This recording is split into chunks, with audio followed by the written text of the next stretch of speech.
if you look at for example, the coverage of China in the Western press or in remarks by Western officials, in particular US officials, they often refer to China as the biggest, or top challenge or biggest threat to the US existence. How do you understand that kind of allegation or criticism?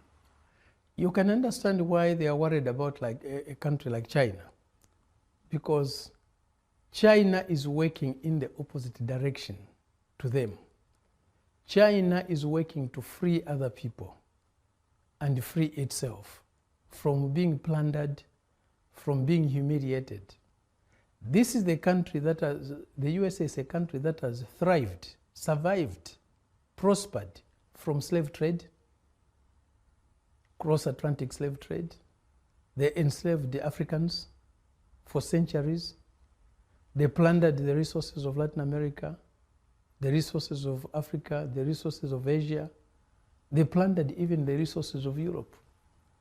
This is the country, if plunder today, exploitation of other people is removed, the USA will not be the powerful country that it is today. If there is equality in the dealings with each other, the USA ceases because it doesn't know how to deal with other people on an equal basis, with other nations on an equal basis. It gets lost. It's worried today with the multipolar world that is emerging because its hegemonic interests are being threatened. It's not China per se, it's the interests of the Americans that are being threatened with a world that is more equal, that is more fair, that is more just. They can't survive in that world because their methods of existence are based on plundering other nations, on humiliating other nations, on exploiting other nations. Well, a related question, I would cite is, the Chinese efforts to broker, basically a peace deal for Saudi Arabia and Iran to resume their diplomatic ties. And then you see the Chinese efforts to create some conditions for peace or for ceasefire between Russia and Ukraine in this Ukraine crisis. But then if you look at the reaction or response from the US side, they try to dismiss the Chinese efforts or belittle the Chinese efforts as something else. Why is that kind of response? The Chinese efforts basically have been welcomed by the rest of the world. People see that as very positive, more peace, more stability in the Middle East, more reconciliation. What's wrong with that? A world that is peaceful is not suitable for the United States because it prospers from conflict. It sets one humble nation against the other. It does not help to remove conflicts. It always creates conflicts. When you look at the conflicts that have existed in the world since 1776, when the USA was formed, the USA usually has a hand in it.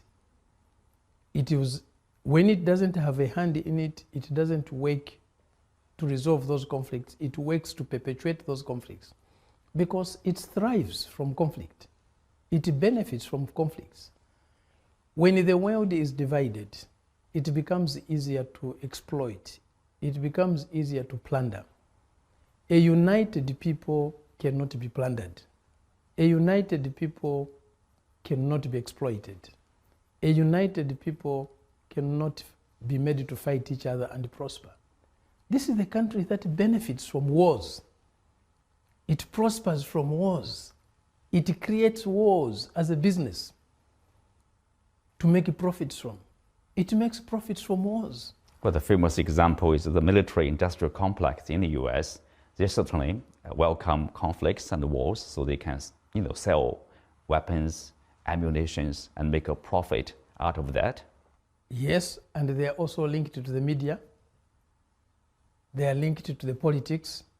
They are the sponsors of the politicians. So they have to find conflict all the time. If no conflict arises naturally, they create it so that their industries make more and more money. And every year the US publish, human rights record on every country but itself. What do you make of that? Some people accuse the US of using the so-called human rights to interfere in the internal affairs of other countries, in particular the countries they are not happy with or they see as rivals. What do you make of that? The pious arm of human rights that the USA waves all the time is hypocritical. This is the country that has invaded other countries, killing so many people, including children. This is the country that has appropriated the resources of other countries, leaving those countries helpless. Look at Iraq today. 20th anniversary of... 20th anniversary. What is happening to the Iraqi oil money? When Iraq sells oil, all the money goes to the USA. It's the USA government that decides how much to give to the Iraqi government to use.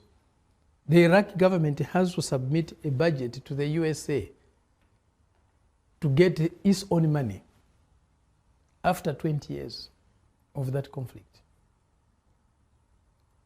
Is Iraq independent? Is Iraq sovereign?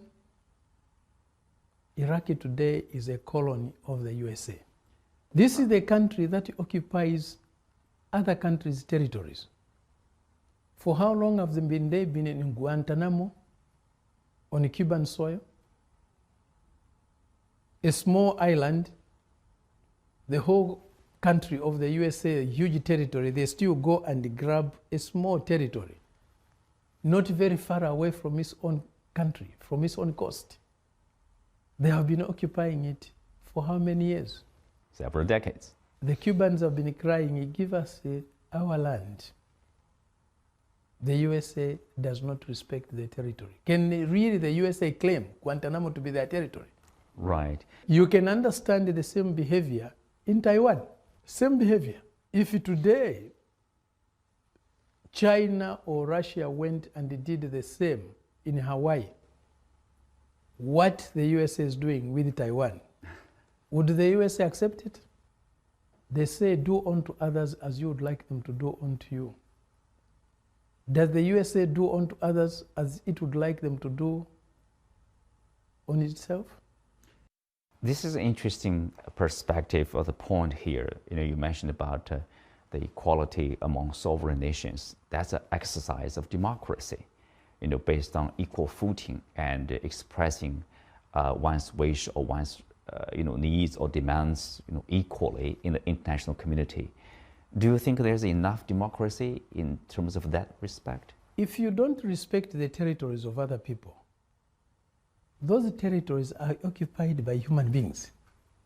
How can you respect human beings when you don't respect the territories which they occupy? How can you respect a human being when you don't respect the privacy of their home, the dignity of their home? A homeland is something very important to any human being. Every human being on this planet has a homeland.